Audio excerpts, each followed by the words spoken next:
नमस्कार। इन खबर में आप सभी का स्वागत है। चेन्नई में पिछले दिनों एक अध्यापक पर उनकी छात्राओं ने अतरंग और अश्लील मैसेज भेजने के आरोप लगाए हैं, जिसके बाद अध्यापक को गिरफ्तार कर लिया गया है। बच्चों का आरोप था कि ऑनलाइन क्लास के दौरान उनके अध्यापक का व्यवहार अनुचित होता है। यह चेन्नई के एक प्रतिष्ठित स्कूल का मामला है। इस मामले में अब स्कूल प्रबंधन ने कहा है कि उन्हें इसकी कोई शिकायत नहीं मिली थी और अब क्योंकि यह मामला बच्चों ने उठाया है तो इसके खिलाफ निष्पक्ष तरीके से कार्रवाई की जाएगी। स्कूल के कुछ छात्रों और पूर्व छात्रों द्वारा मामले को उठाए जाने के बाद कुछ नामी हस्तियों ने भी सोशल मीडिया पर इसके बारे में पोस्ट लिखे थे। कुछ वरिष्ठ राजनेताओं ने अध्यापक द्वारा किए गए इस यौन दुर्व्यवहार के खिलाफ सख्त से सख्त कार्रवाई की मांग की थी। जैसे ही सोशल मीडिया के जरिए इस मामले ने तूल पकड़ी, स्कूल प्रबंधन ने इस अध्यापक को निलंबित कर दिया और चेन्नई पुलिस ने उन्हें पॉक्स एक्ट 2012 की विभिन्न धाराओं के तहत गिरफ्तार कर लिया। लेकिन इस एक मामले ने अब कई अन्य मामलों से पर्दा उठा दिया है। चेन्नई के कई और महंगे स्कूलों में पढ़ने वाले बच्चों ने सोशल मीडिया के जरिए अपने बुरे तजुर्बे साझा किए हैं। बताया गया है कि इनमें से बहुत सी शिकायतें तमिलनाडु के बाल अधिकार आयोग तक पहुंची हैं, जिनमें बच्चों ने विभिन्न स्तर के दुर्व्यवहार के संबंध में लिखा है। इस बीच चेन्नई पुलिस ने शिकायतकर्ता बच्चों को यह भरोसा दिलाने की कोशिश की है कि अगर वे शिकायत करते हैं तो उनकी जानकारी गुप्त रखी जाएगी, उस पर कार्रवाई होगी। तमिलनाडु की एक मशहूर अभिनेत्री ने भी इस बारे में सोशल मीडिया पर लिखा है। उन्होंने इस मामले को लेकर अपने अनुभव भी साझा किए हैं। उन्होंने बताया है कि कैसे उनके एक शिक्षक बच्चों में जाति के आधार पर भेदभाव करते थे, कैसे छात्रों के साथ बुरा बर्ताव करते थे और फबत्तियां कसते थे। उन्होंने लिखा है कि हाल में आए मामलों ने उनकी पुरानी यादों को ताज़ा कर दिया है। इन मामलों में बच्चों के माता पिता और छात्र दोनों ही मीडिया के साथ किसी तरह की जानकारी साझा करने को तैयार नहीं है।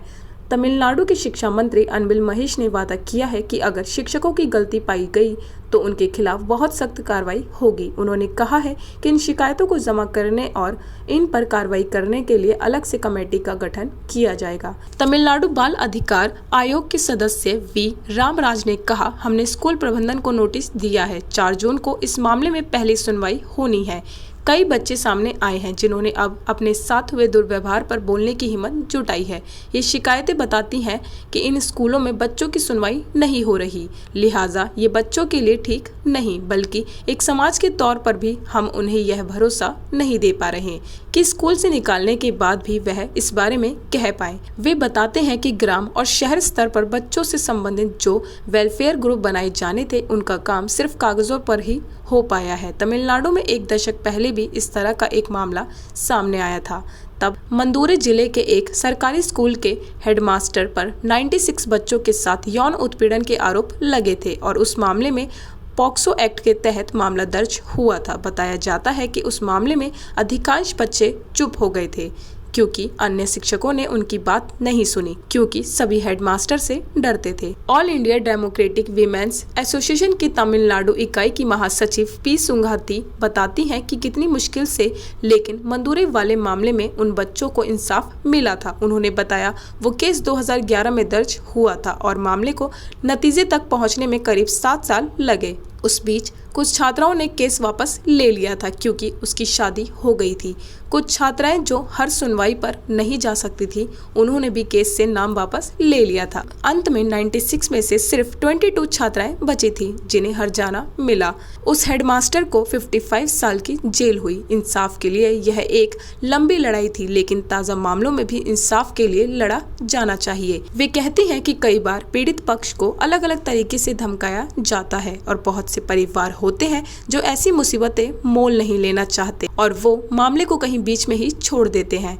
कैलाश सत्यार्थी चिल्ड्रंस फाउंडेशन द्वारा किए गए एक अध्ययन के अनुसार हर दिन यौन अपराधों के शिकार 4 बच्चों को न्याय से वंचित किया जाता है और जमीनी स्तर पर पॉक्सो एक्ट को बहुत ही खराब तरीके से लागू किया जाता है। इस अध्ययन में कहा गया है कि पूरे भारत में हर साल बच्चों के साथ होने वाले दुर्व्यवहार के मामलों में वृद्धि हो रही है। सांसद आनंद शर्मा की अध्यक्षता वाली संसदीय स्थायी समिति ने न्याय व्यवस्था को और प्रबल करने के लिए एक रिपोर्ट में यह उल्लेख किया था कि भारत को मौजूदा 325 अदालतों के अलावा 389 विशेष अदालतों की जरूरत है, जो वर्तमान में 28 राज्यों में कार्यरत 325 अदालतों में लंबित मामलों को निपटाने में मदद कर सके। तो ऐसी ही खबरों पर रहेगी हमारी नजर। आप देखते रहिए इन खबर चैनल को सब्सक्राइब करें।